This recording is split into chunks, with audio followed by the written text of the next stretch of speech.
చేయమంటూ యేసు నామములో ఈ ప్రార్థన అడుగుతున్నాను మా కన్న తండ్రి, ఆమేన్. ఇప్పుడు వచ్చిన మీ అందరికీ మన ప్రభు రక్షకుడైన యేసుక్రీస్తు నామములో వందనాలు తెలియజేస్తున్నామండి. మరి మంచిది, మరొకసారి దేవుడి మాటలు మీతో కలిసి పంచుకోవడానికి దేవుడు ఇచ్చినటువంటి గొప్ప అవకాశాన్ని బట్టి మనందరము దేవునికి, తండ్రికి, కుమారుడైన క్రీస్తు ద్వారా గొప్ప అవకాశాన్ని ఇచ్చినందుకు కృతజ్ఞతాస్తుతులు చెల్లెపోవలసినమై ఉన్నాము. యుగముల వరకు మనందరి ద్వారా దేవుని నామమునకే మహిమ కలుగును గాక. ఆమేన్. పిల్లరా, ఈరోజు ఒక అంశాన్ని మనం పాఠంగా నేర్చుకున్నాం. ఆ అంశం పేరు ఏంటంటే ఏది నిజమైన దైవ ఆరాధన అనేటటువంటి అంశాన్ని నేర్చుకున్నాం. ఏది నిజమైన దైవ ఆరాధన, ఆరాధన నిజమైన దైవ ఆరాధన. ఆరాధన అన్న పదం మనకి అనగానే, ఆరాధన అనగానే ఎక్కువగా ప్రేమించటం, ఆరాధన అనగానే ఎక్కువగా ప్రేమించటం. ఎవరిని? దేవుని. ఈ ప్రపంచంలో ఉన్నటువంటి దాదాపుగా 760 కోట్ల మంది జనాభా తాము నమ్ముకున్నటువంటి దేవుణ్ణి రకరకాలుగా తమ యొక్క భక్తిని చూపించటమే ఆరాధనగా చెబుతూ ఉంటారు. ఆరాధన, మేము దేవుణ్ణి ఆరాధిస్తున్నాము. రకరకాల వ్యక్తులు రకరకాలుగా దేవుణ్ణి ఆరాధిస్తూ ఉంటారు. అలాగే మన క్రైస్తవ్యంలో కూడా మరి దేవుణ్ణి ఆరాధిస్తూ ఉంటారు.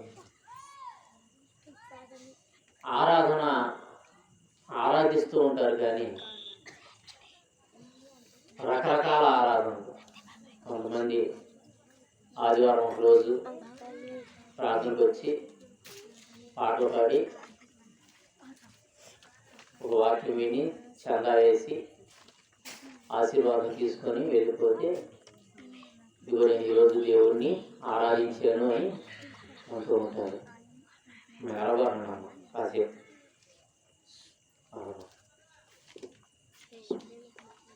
క్రైస్తవులైనటువంటి వారు ఆదివారం ఒకరోజు మరి మందిరానికి వెళ్ళి దేవుని ప్రార్థన చేసుకొని వాక్యం విని చందా వేసి ఆశీర్వాదం తీసుకొని వస్తే, ఈరోజు నేను ఆరాధించాను, దేవుని ఆరాధించాను అనేటటువంటి తృప్తితో తిరిగి వస్తూ ఉంటారు. అలాగే క్రైస్తవ్యంలో కూడా రకరకాల ఆరాధనలు ఉన్నాయి. రకరకాల ఆరాధనలు ఏమిటా ఆరాధన అంటే, కొంతమంది ఏమో యేసుక్రీస్తుని ఆరాధించాలి అని అంటూ ఉంటారు. కొంతమంది ఏమో తండ్రి అయినటువంటి దేవుణ్ణి ఆరాధించాలి అని అంటూ ఉంటారు. కొంతమంది ఏమో పరిశుద్ధాత్ముడిని ఆరాధించాలి అంటూ ఉంటారు. ఆరాధనలు క్రైస్తవ్యంలో కూడా రకరకాల ఆరాధనలు. కొంతమంది ఏమో మరియమ్మ తల్లి గారిని ఆరాధిస్తూ ఉంటారు. అంటే కొంతమంది ఏమో అందరూ ఒకటే, త్రియాక దేవుడు అని, ఎవరిని ఆరాధించినా కానీ ఒకటే అనేటటువంటి ఆలోచనతో ఉంటారు. అంటే మనం క్రైస్తవ్యంలో చూడగలిగితే, మనం నమ్ముకున్నటువంటి క్రీస్తుని ఆరాధించేటటువంటి వారిలో కూడా రకరకాల ఆరాధనలు ఉన్నాయి. ఏది నిజమైన దైవారాధన? తండ్రిని ఆరాధించే వాళ్ళు ఉంటారు, కాదు కుమారుని ఆరాధించాలనేటటువంటి వారు, పరిశుద్ధాత్మని ఆరాధించాలనేటటువంటి వారు ఉంటారు. అలాగే క్రీస్తు తల్లి అయినటువంటి మరియని కూడా ఆరాధించాలని రకరకాల అభిప్రాయాలతో ఉన్నారు. అసలు ఏది ఆరాధన అంటే?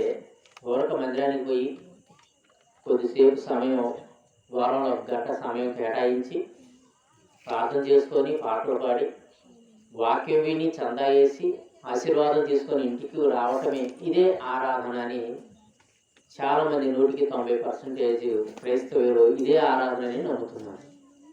కానీ బైబిల్ ప్రకారము నిజమైనటువంటి ఆరాధన ఏది? బైబిల్ ప్రకారము నిజమైనటువంటి ఆరాధన ఏది? ఏది నిజమైన దైవ ఆరాధన? మనము దేవుడిని ఆరాధిస్తున్నాం. ఆ ఆరాధన అనేది ఎటువంటి ఆరాధన చేస్తే దేవుడు స్వీకరిస్తాడో అది మనం తెలుసుకోవాలి. తెలుసుకోకపోతే మనం ప్రమాదంలో పడతాం. దేవుణ్ణి ఆరాధించేటటువంటి విధానం తెలియాలి. ఒక ముఖ్యమంత్రి దగ్గరికి వెళ్ళి, లేకపోతే ఒక కలెక్టర్ దగ్గరికి వెళ్ళి మనం ఇళ్ల పక్కన ఏ విధంగా అయితే మాట్లాడతామో ఆ విధంగా మనం మాట్లాడాలి. మన భాష మాట్లాడుతుంది, మాట్లాడే విధానం మారుతుంది. చాలా తక్కువ సమయంలో పనిని ముగించుకొని తక్కువ మాటలు మాట్లాడి తిరిగి వస్తాం.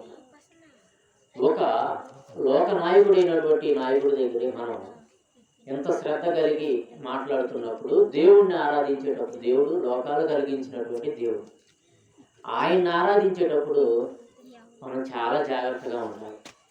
చాలా జాగ్రత్తగా ఉండాలి. కనుక ఆరాధన అంటే ఏంటి? ఆరాధన మరి ఏది నిజమైనటువంటి దేవారాధన అని మనం చూడగలిగితే, ప్రారంభంలో అపోస్తుడైనటువంటి పౌలు గారు మరి స్వార్థ ప్రయాణంలో ఏథెన్స్ అనేటటువంటి పట్టణానికి వెళ్తాడు. ఆ పట్టణంలో వెళ్ళినప్పుడు వారు అతి దేవతాభక్తి కలిగినటువంటి వారై ఆరాధిస్తూ ఉంటారు. దేవుణ్ణి ఆరాధిస్తూ ఉంటారు. వాళ్ళకి తెలిసినటువంటి దేవుళ్ళందరి యొక్క బొమ్మలు పెట్టుకొని విగ్రహారాధన చేస్తూ ఉంటారు. తెలిసినటువంటి దేవుళ్ళందరి యొక్క ఫోటోలు పెట్టుకొని ఆరాధిస్తూ, మనకు తెలిసినటువంటి దేవుడు అతను, మనకు తెలియనటువంటి దేవుడు ఇంకా ఎవరన్నా ఉంటారేమోనని చెప్పని ఒక బలిపీఠం దగ్గర తెలియబడని దేవుడిని ఆరాధిస్తున్నామని చెప్పని దాని మీద రాయబడి ఉంటుంది. ఇక పౌలు గారు ఆ యొక్క పట్టణానికి వెళ్ళి ఆ సభలోకి, హరియోపగైనటువంటి సభలోకి వెళ్ళి నిలబడి, మీరు ఏ కొత్త సంఘాలు చెబుతారంటగా చెప్పు అని చెప్పంటే పౌలు గారు నిలబడి మాట్లాడుతున్నాడు.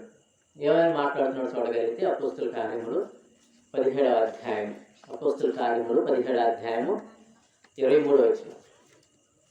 అపోస్తుల కార్యములు 17వ అధ్యాయము 23వ వచనం చూడగలిగితే,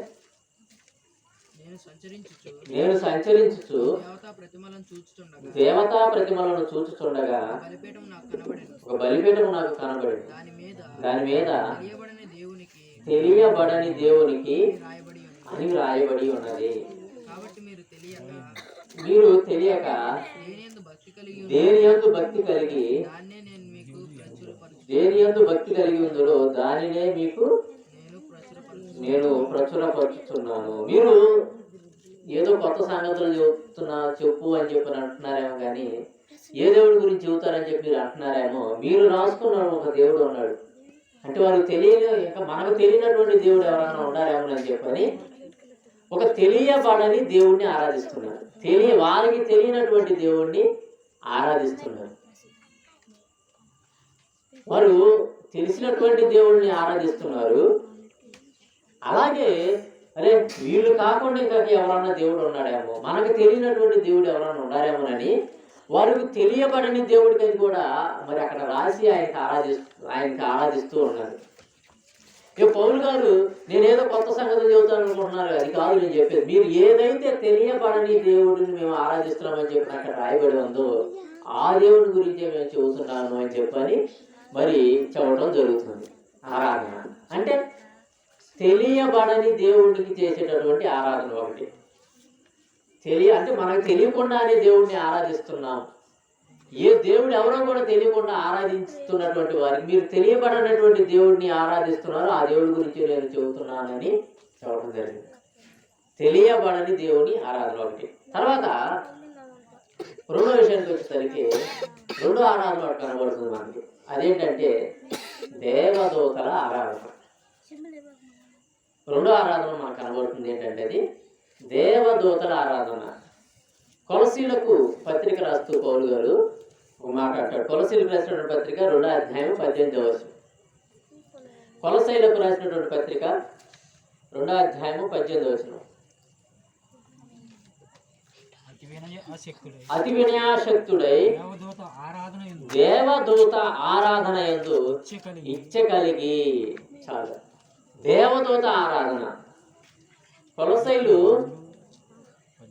వారు ఎటువంటి దేన్ని ఆరాధిస్తున్నారంట? అతి వినయాశక్తులై మీరు దేవదూత ఆరాధన యందు ఇచ్చ కలిగి, ఇచ్చ అంటే బలమైన కోరిక. వాళ్ళు దేవదూతలను ఆరాధించే విధంగా ఆరాధిస్తున్నారు. దేవదూత ఆరాధన ఏ విధంగా ఉంటుందంటే యెషయా గ్రంథము 6వ అధ్యాయం. యెషయా గ్రంథము 6వ అధ్యాయము. దేవదూతలు దేవుణ్ణి ఆరాధించేటటువంటి విధానం ఏంటంటే, దేవదూతలు 6 రెక్కలు ఉంటాయి.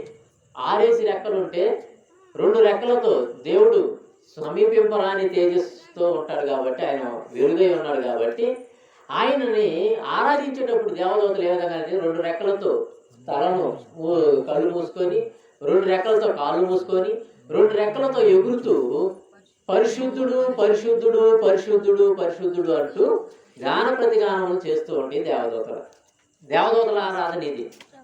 చాలామంది ఈ దేవదూతల ఆరాధన కూడా చేస్తూ ఉంటారు.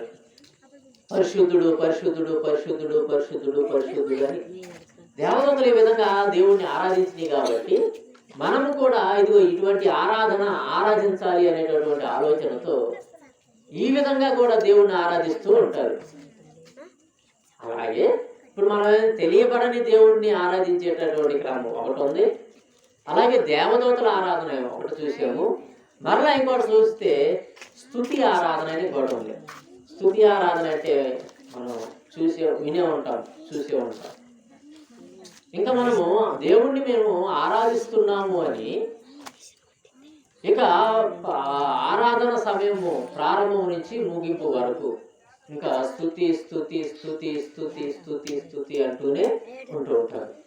ఇటువంటి వారిని కూడా మనం చూస్తూనే ఉంటాం. ఈ ఆరాధన ఏమన్నా కరెక్ట్ అని అంటే, బైబిల్ దీని గురించి ఏమని చెబుతుందంటే, మొదటి దినవృత్తాంతముల గ్రంథం, దినవృత్తాంతముల మొదటి గ్రంథము 16వ అధ్యాయము 7వ వచనం. దినవృత్తాంతం. ఇప్పుడు మనం ఆరాధనను, ఎటువంటి ఆరాధన, ఏది నిజమైనటువంటి దేవారాధన చూస్తున్నాం. మొదటిగా తెలియబడని దేవుణ్ణి ఆరాధించడం అనేది చూసాము. తర్వాత దేవదూత ఆరాధన చూసాము. తర్వాత ఇప్పుడు స్తుతి ఆరాధన గురించి తెలుసుకుంటున్నాం. స్తుతి ఆరాధన, అసలు స్తుతి అంటే దావీదు గారు మరి ఏమని చెబుతున్నాడు? స్తుతి అంటే ఏంటో చెబుతున్నాడు. మనము ప్రారంభం నుంచి స్తుతి స్తుతి స్తుతి స్తుతి స్తుతి అంటే దేవుడిని ఏ విధంగా స్తుతి స్తుతి స్తుతి అంటమే ఆరాధన అనే క్రమంలో ప్రారంభం నుంచి ముగింపు వరకు ఇక ఇదే పదం వాడుతూ ఉంటే ఆ ఆరాధన సరైనటువంటి ఆరాధన కాదు. అసలు స్తుతి ఆరాధన అంటే బైబిల్లో ఏమని రాశాడంటే 16వ అధ్యాయం 7వ వచనం. ఆ దినమందు యెహోవాను స్తుతి చేయు విచారణను దావీదు ఆసాపు చేతికిని వారి బంధువుల చేతికిని దానిని అప్పగించాను. ఆ స్తుతి విధమేమనగా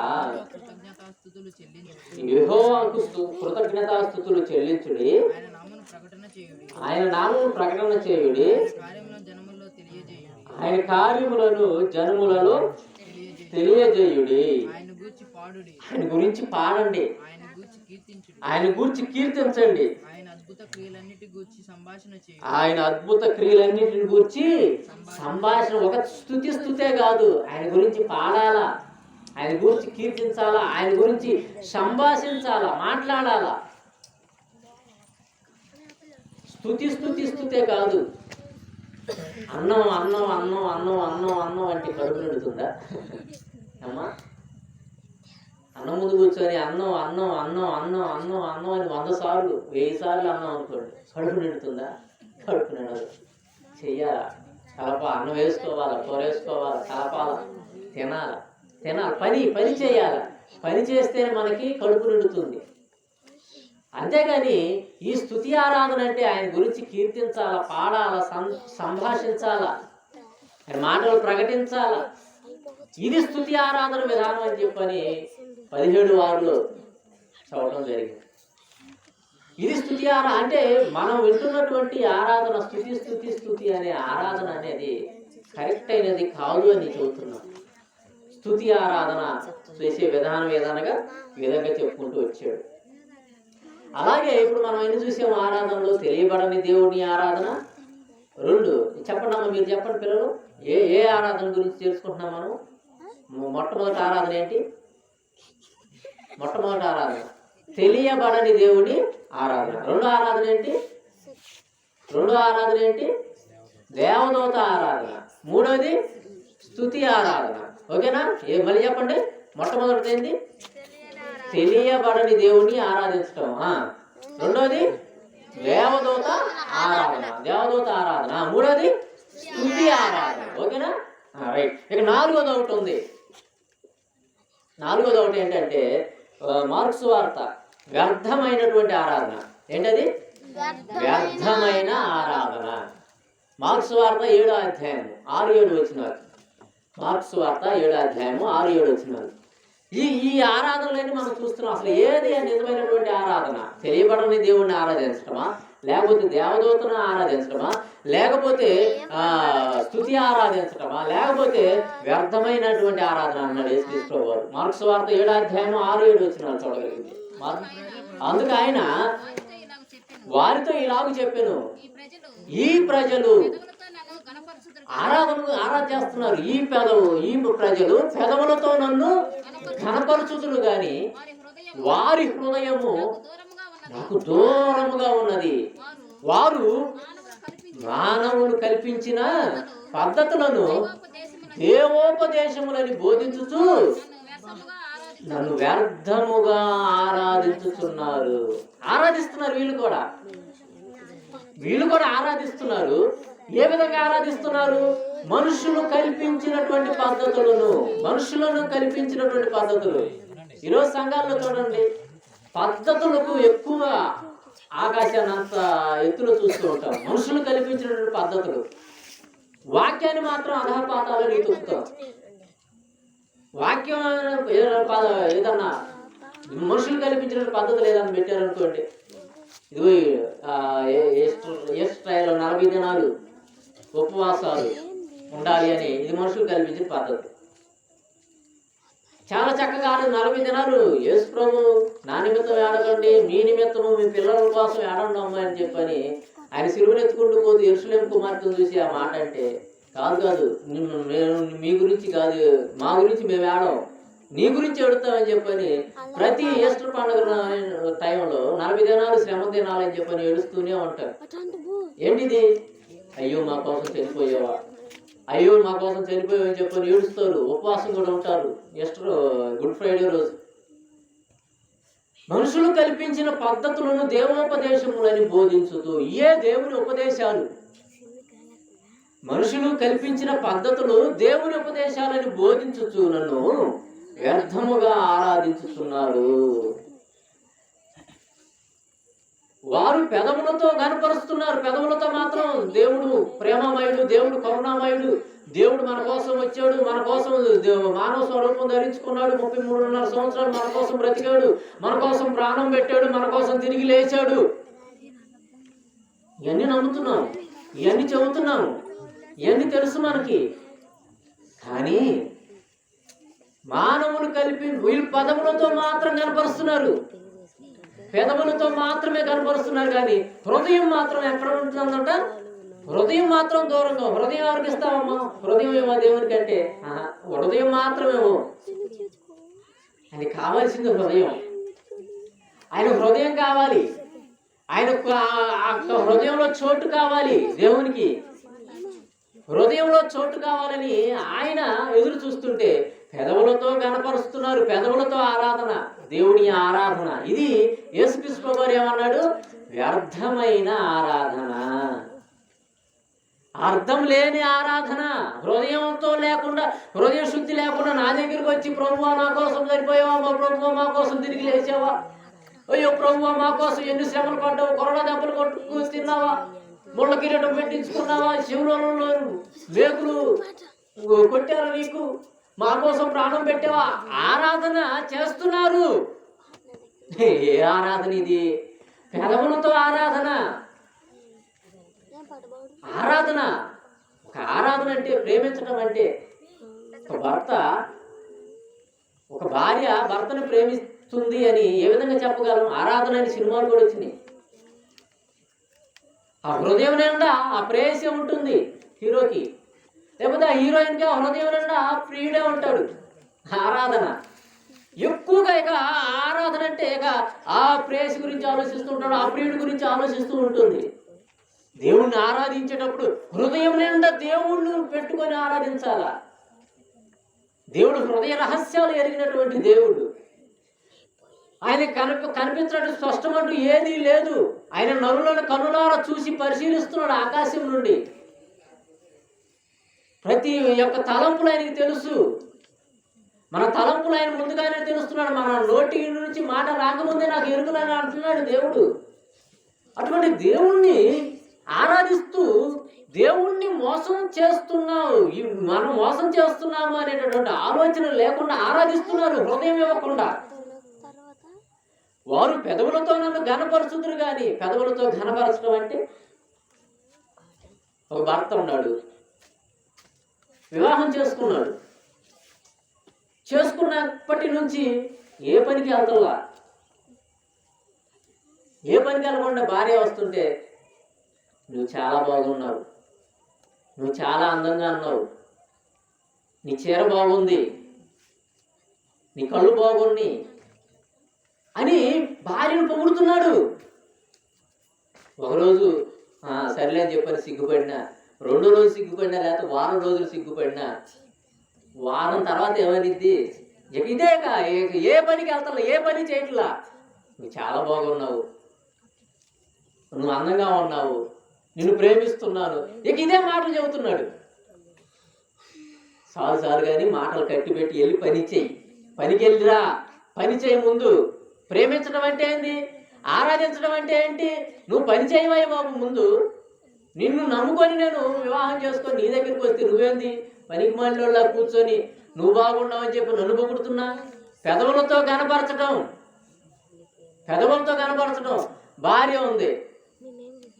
ఉంది, లేచిన కాడి నుంచి భర్తనే ఏ పని చేయట్లా. భర్తకు భార్య అయినప్పుడు భార్య ఏం చేయాలి? ఉదయం లేచిన కాడి నుంచి చీకటితో లేచి అంట్లు తోమి గొడ్లు ఉతికి మరి భర్తకి పిల్లలకి మరి క్యారేజ్ రెడీ చేసి ఎన్నో పనులు చేస్తుంది.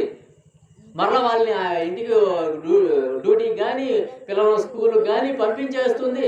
మరి మీకు విడిచి వెళ్ళినటువంటి బట్టలు మొత్తం ఉతుకుతుంది. పని ఎన్ని పనులు చేస్తుంది.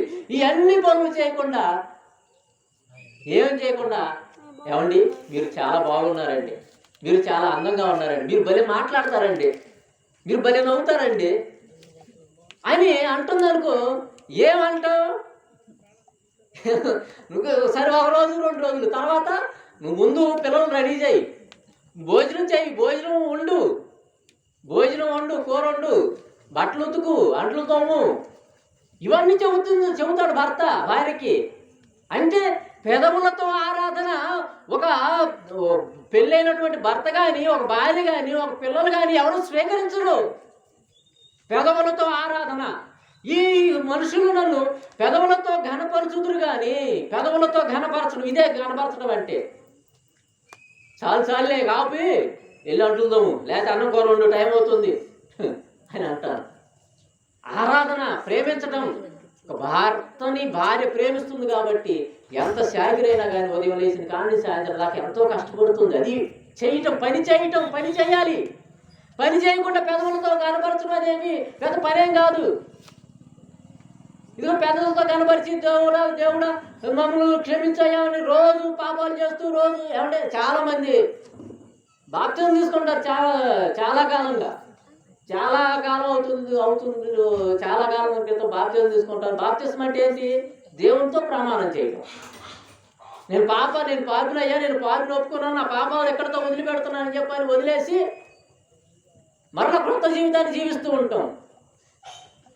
కానీ ఏ విధంగా తయారయ్యారంటే, ఏ విధంగా మనుషులు, ఏ విధంగా వారి యొక్క అలవాట్లు ఏ విధంగా ఉన్నాయి అంటే, ఆ బాప్తిజం తీసుకున్నాక మరలా కుక్క తన వాంతికి తిరిగినట్లు, కడగబడినటువంటి పంది మరలా బురదలోకి పోయినట్లు మరలా పాపంలోనికి వెళ్ళిపోతున్నారు. వారం రోజులు పాపంలోనికి వెళ్ళిపోయి మరలా వచ్చి ఆదివారం రోజు వచ్చి, అయ్యా నేను పాపినయ్యా, నన్ను క్షమించయ్యా, దేవుణ్ణి ఆరాధించే విధానం తెలియదు. ఇంకా ఇంకా పాపివేంది నువ్వు, ఇంకా పాపివేందండి. నువ్వు దేవుడి దగ్గర ప్రమాణం చేసావు, దేవుడి దగ్గర ప్రమాణం చేసి నీ పాపాలు ఒప్పుకొని సమాధి చేసావు, పాప విషయంలో మరణించావు. మరణించిన తర్వాత మరలా నేను పాపినని అంటావేంటి? ఆరాధించేటటువంటి విధానం మనుషులకు తెలియటంలా. ఓ పెళ్ళికాని అమ్మాయి ఉంది, పెళ్ళికాని అమ్మాయి ఏ విధంగా ప్రార్థన చేసిద్ది? అయ్యా ఈ కన్యకను జ్ఞాపకం చేసుకో, ఈ కన్యకను జ్ఞాపకం చేసుకోయ్యా, మంచి వివాహం, మంచి పురుషుడిని చూసినావు, వివాహం అయ్యేలా చూడని చెప్పి ప్రార్థన చేస్తారు. ఎప్పుడు? పెళ్లి కానప్పుడు. పెళ్ళయి ఇద్దరు కుమారులు పుట్టి ఏమండి ఆ మనవళ్ళు కూడా వచ్చిన తర్వాత ప్రార్థన చేస్తుంది. ఏమని? అయ్యా ఈ కన్యకను జ్ఞాపకం చేసుకుని. ఇదేంది? ఇంకా నువ్వు కన్యకవేంటి? వివాహం అయింది, పిల్లలు పుట్టిన తర్వాత నువ్వు ఇంకా కన్యకవేంటి? ఇక నువ్వు పాపివేంటి? బాప్తిసం తీసుకున్నావు, దేవుని దగ్గర ప్రమాణం చేసావు, దేవునికి ఒక నిబంధన చేసుకున్నావు, పాపాలన్నీ క్షమించబడినవి, ఇంకా పాపం చేస్తూ రొట్టెలో కూడా చేయి వేస్తూ తిరిగి వచ్చి అమ్మాయ అయిపోయింది పని అనుకుంటున్నారు. కాదండి, అది కాదు ఆరాధన. పొరబడుతున్నారు, అది కాదు ఆరాధన. పని చేస్తేనే ఆరాధన. బలలో చేయి వేసినటువంటి వాళ్ళు, రొట్టె ద్రాక్ష రసం తీసుకున్నటువంటి వారు ఏం చేయాలన్నాడు? ప్రచురం చేయాలన్నాడు. 1 కొరింథీ 11:26. ఆయన ఏం ప్రచురం చేయాలా? ఆయన క్రీస్తు యొక్క శరీరాన్ని సాదృశ్యమైన రొట్టెలోను, ఆయన రక్తాన్ని సాదృశ్యమైనటువంటి రసంలోను పాలు పొందినటువంటి వారు ఆయన వచ్చే వరకు, క్రీస్తు 2వ రాకడ వరకు ఆయన నామాన్ని ప్రచురం చేయాలి, ప్రకటించాలి, పని చేయాలి. పెదవులతో ఆరాధన దేవుడికి ఇష్టం లేదు. దాన్ని ఏమన్నాడు? వ్యర్థమైన ఆరాధన, వ్యర్థమైనటువంటి ఆరాధన. ఈ ఆరాధన చాలా ఈజీ, పెదవులతో గణపరచడం చాలా ఈజీ. మనం రోజు ఆదివారం ఒక రోజు ప్రార్థనకి వెళ్ళి ప్రార్థన చేసుకొని పాట పాడుకొని మరలా ఒక వాక్యం విని సందేశం ఇంటికి వెళ్ళడం, ఇది చాలా ఈజీ. ఏమైనా కష్టం ఉంది ఇందులో ఏ కష్టం లేదండి. కష్టం ఎందులో ఉందో తెలుసా? బైబిల్ చదవటంలో ఉంది, బైబిల్ ధ్యానించడంలో ఉంది కష్టం, బైబిల్ నేర్చుకోవటంలో ఉంది, బైబిల్ అనేకులు ప్రకటించడంలో ఉంది కష్టం. మన కష్టార్జితాన్ని సైతం దేవుని యొక్క సేవకు వాడటంలో ఉంది కష్టం. ఎంతో మంది ఈ విధంగా ఉపయోగించారు కాబట్టి వారి శరీరాలను, ఎంతో మంది ఈ విధంగా వారి యొక్క ఆత్మీయ జీవితాలను మన కోసం, వారు క్రీస్తు కోసం వారి యొక్క శరీరాలను సజీవ యాగంగా సమర్పించారు కాబట్టి నేటి ఉన్నటువంటి దినంలో ఇదిగో మన చేతుల్లో ఈ బైబిల్ ఉంది. ఆ కాలంలో ఉన్నటువంటి వారు కూడా, అపోస్తులు కూడా, ఏముంది ఆరాధన ఏముంది, చక్కగా వెళ్ళి సమాజ మందిరంలోనికి వెళ్ళి కూర్చొని శనివారం రోజు చక్కగా 2 మాటలు విని ఆశీర్వాదం తీసుకొని రొట్టె బల్లలో తీసుకొని వచ్చి ఇంటికాడ కూర్చుంటే, ఇదిగో మన చేతిలో ఉంది చూడండి ఈ బైబిల్, ఈరోజు మన చేతిలోకి వచ్చేది కాదు. వారు భవిష్యత్తు తరాల గురించి ఆలోచించారు. వారు భవిష్యత్తులో బైబిల్ అందరి దగ్గరికి వెళ్ళాలి అని ఆలోచించారు. భవిష్యత్తులో అందరి దగ్గరికి బైబిల్ వెళ్ళాలి, అందరూ ఈ గ్రంథాన్ని చదవాలి, అందరూ పరమంలో ఉన్నటువంటి దేవుణ్ణి తెలుసుకోవాలి, దేవుణ్ణి ఆరాధించేటటువంటి విధానం తెలుసుకోవాలి అనేటటువంటి భవిష్యత్తును ఆలోచించి వాళ్ళు ఎంతో కష్టపడి వారి శరీరాలు సజీవ యాగంగా దేవుని పని కోసం ఉపయోగించారు. కాబట్టి ఈరోజు దర్జాగా తెలుగులో బైబిల్ చదువుకుంటున్నాం. ఒక విలియం కేరీ లేకపోతే బైబిల్ లేదు. ఆయన కూడా ఆదివారం రోజు ప్రార్థనకు వెళ్ళి ఆరాధన విధానంలో ఒక గంట సేపు ఆడ కూర్చొని ఆ దేశంలో ఇక్కడికి రావాల్సినటువంటి పని కూడా లేదు ఆయనకి. చాలా కష్టపడ్డాడు, కుటుంబాన్ని కూడా కోల్పోయాడు విలియం కేరీ. ఎందుకు? బైబిల్ అందరి చేతుల్లోకి భవిష్యత్తు గురించి ఆలోచించాడు. ప్రతి క్రైస్తవుడు మన భవిష్యత్తు తరాలకి మనం ఏం చేస్తున్నాం అనేటటువంటి ఆలోచనలోనికి రావాలి. ఏ ఆరాధన, మన దేవుణ్ణి ఆరాధించేటటువంటి ఆరాధన ఏంటి, ఆరాధించేటటువంటి స్థలం ఏంటి, ఏ విధంగా ఆరాధించాలా, ఎలా ఆరాధించాలా, ఆ కాలంలో ఉన్నటువంటి ఆరాధనలు ఏంటి? 1 తెలియబడిన ఆరాధన, 2 దేవదూత ఆరాధన, 3 స్తుతి ఆరాధన, 4 వ్యర్థమైనటువంటి ఆరాధన. వ్యర్థమైనటువంటి ఆరాధన, పెదవులతో కనపరిచేది ఇది వ్యర్థమైనటువంటి ఆరాధన. ఈ ఆరాధనలు ఏమి దేవునికి ఇష్టమైనవి కాదు. కానీ ఆరాధించేటటువంటి ఆరాధన ఏ విధంగా ఉండాలో తెలుసా? పూర్ణ హృదయంతో అంటారు. లోకసువార్త 10వ అధ్యాయం 27వ వచనం. లూకాసు వార్త 10వ అధ్యాయం 27వ వచనం. లూకాసు వార్త 10వ అధ్యాయం 27వ వచనం. ఆయన్ని ఆరాధించేటటువంటి క్రమం, పెదవులతో ఆరాధన వద్దన్నాడు. నాకు మీ అవసరంలా, మీ పొగడతలు నాకు అవసరంలా. మీరు నాకు కావాల్సింది ఏంది? హృదయం. ఈ మనుషులు నన్ను పెదవులతో కనపరుస్తున్నారు కానీ వారి హృదయం నాకు దూరంగా ఉన్నది. మానవులు కల్పించినటువంటి పద్ధతులను, దేవోపదేశములను బోధిస్తూ నన్ను వ్యర్థముగా ఆరాధిస్తున్నారు. వ్యర్థమైనటువంటి ఆరాధన అది, పెదవులతో ఆరాధన. అది నాకు అవసరం లేదు అన్నాడు. ఏ విధంగా ఆరాధించాలన్నాడు? పెదవులతో కాదు ఆరాధన. లూకాసు వార్త